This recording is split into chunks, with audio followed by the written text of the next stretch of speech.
the Wall Street Journal. Welcome back to the office. Your every move will be watched. By Conrad Putzier and Chip Cutter.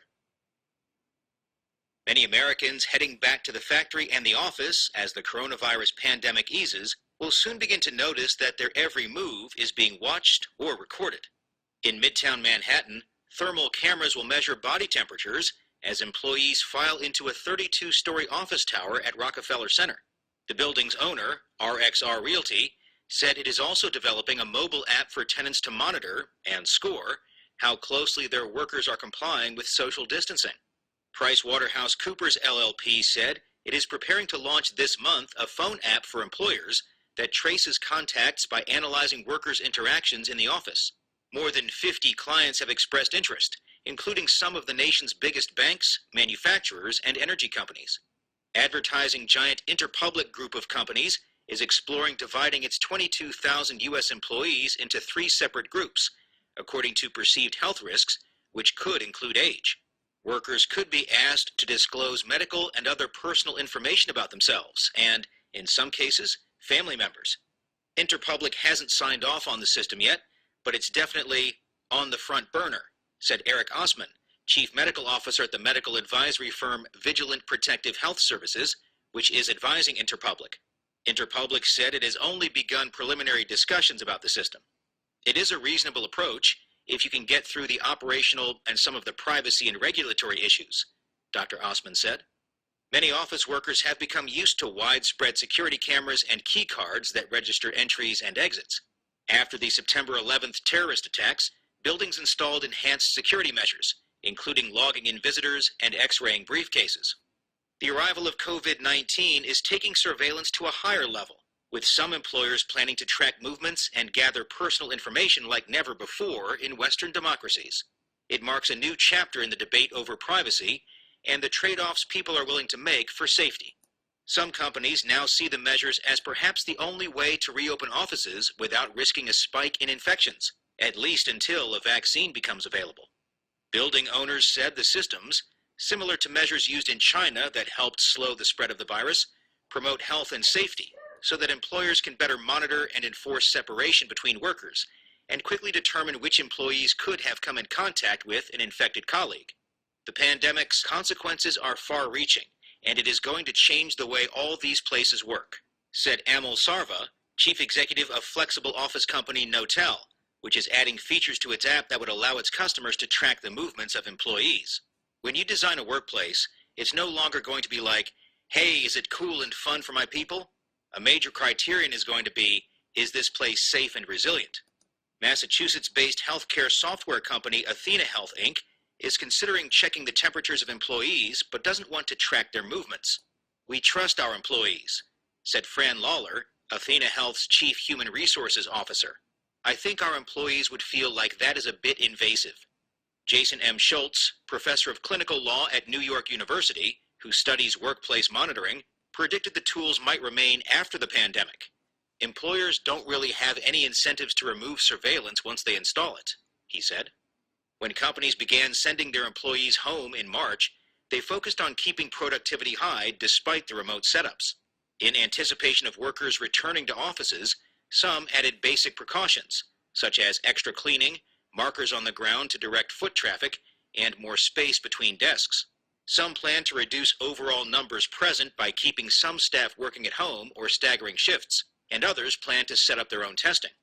Other companies said these moves don't go far enough.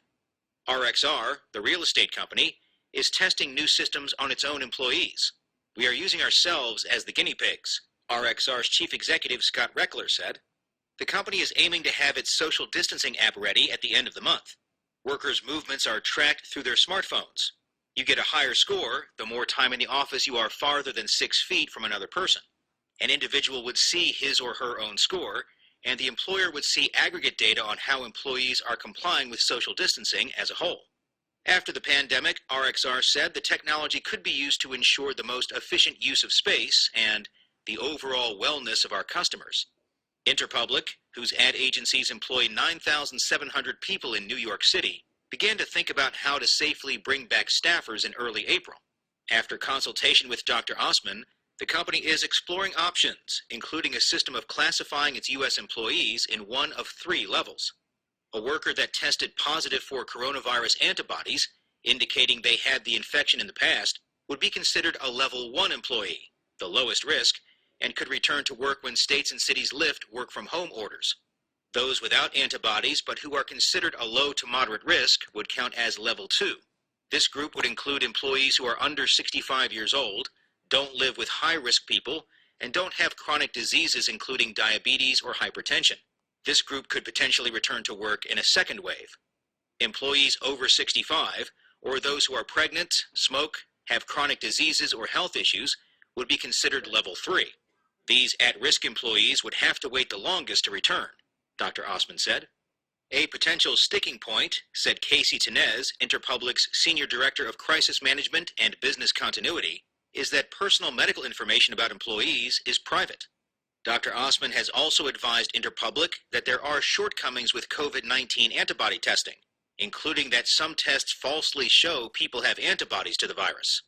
Other companies have expressed interest in contact tracing tools so they can pinpoint which employees may have been exposed to the virus, without needing to shut down entire floors of an office or individual manufacturing plants, said Tom Putti-Amadam, digital products leader at PwC. He said he and his colleagues host about 15 meetings a day with current and potential clients to explain the company's new tracing app. The product, installed on an employee's phone, uses Bluetooth and Wi-Fi data, along with other signals, to determine employees' proximity to each other within a company building. It doesn't track someone's location or analyze data outside of work, Mr. Putti-Amadam said. If an employee tests positive for the coronavirus, HR administrators can log into a web portal to determine which other employees may be at high risk or medium risk based on their proximity to that worker in a given time period. Companies are also doing more to screen arrivals and prevent sick people from entering buildings in the first place. Employing whether to send a daily questionnaire to workers early every morning, asking staffers how they feel, said Larry Gaddia, chief executive of workplace software platform Envoy Inc. He said at least one large technology client has asked the company to build such a tool. Envoy's software, used to check in visitors, track packages, and book meeting rooms, is used in 14,000 offices. Answers to the questionnaire could determine who gains access to the office. Those feeling ill would be reminded to stay home, while employees who respond in a satisfactory way could be given a code to scan in an office lobby to gain entry. Access management company Okta Inc. might require employees who want to work in one of their 12 global offices to register a day in advance and go through a health and safety check that includes questions about their temperature and other potential symptoms, according to the company's Senior Vice President of Global Workplace Services, Armin Vartanian. Fever, a thermal imaging device developed by X Labs, said it is launching a pre-check option loosely modeled on the Transportation Security Administration's pre-check system at airports. The goal is to reduce lines at buildings of people waiting to have their temperatures checked. Employees can log into Fever's app at home every morning through a facial scan and take their temperature with a digital thermometer. The app sends the temperature to the employer with a timestamp. If it is below the fever threshold, the employee gets a pass for the day. Envoy's Mr. Gaddia said many employers plan to ask guests if they are experiencing symptoms of COVID-19 and how they got to the office. Public transit is viewed as riskier than private cars. There are still few agreed-upon standards on what tools are effective and how they should be used while respecting individual privacy, said Stephen Feldstein, an associate professor at Boise State University, who studies digital surveillance. We're in a bit of a wild west, he said. In the absence of federal guidelines in the U.S. or other even kind of less explicit formal regulations, but just norms, it's a little bit of a free-for-all right now in terms of who's doing what. Some employees might push back on contact tracing efforts, perhaps by turning off their phones when meeting with people, NYU's Mr. Schultz said. Employers should clarify to workers what will likely happen if they are forced to self-quarantine or take time away from the office, he said. Existing employment laws that protect against discrimination by age or disability still apply in a pandemic, and asking all employees to disclose health information could open a company to legal liability, said Jennifer Merrigan-Fay, an employment law partner at Goodwin Procter LLP. Companies have some additional leeway in a pandemic, she said. The White House's return to work guidelines call for employers to make accommodations for vulnerable workers, including those who are elderly or with serious underlying health conditions. Such an accommodation could include allowing people to continue doing their jobs from home. If employers are telling people that they cannot come back to work, or that they have to disclose information if they are asymptomatic about their health, I think that you'll absolutely see challenges to that, Ms. Merrigan-Fay said. At his building in Rockefeller Center, RXR's Mr. Reckler predicts office workers will get used to the new procedures, just as they did with security check-ins for visitors following 9/11. Many workers then were nervous about returning to their high-rise offices, he recalled. Turnstiles in office lobbies became common. Front desks started asking for ID cards, and garages screened cars for bombs. These measures, once deemed extreme, helped people feel safe, and many are still in use today. Over time, some of that anxiety went away, and I think the same thing will happen here, he said.